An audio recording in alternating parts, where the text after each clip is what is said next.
Ano kayang pakiramdam habang kayo'y nakahiga sa yaman? Kami nagsisiksikan, kami nilulunod sa baha ng inyong kasalanan.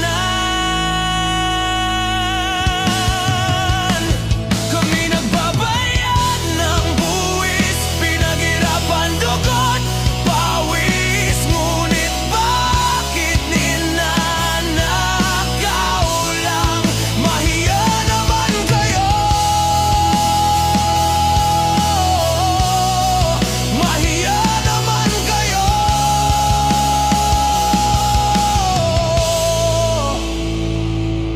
Ano kayang pakiramdam ng kontraktor na nakaupo sa mamahaling kotse?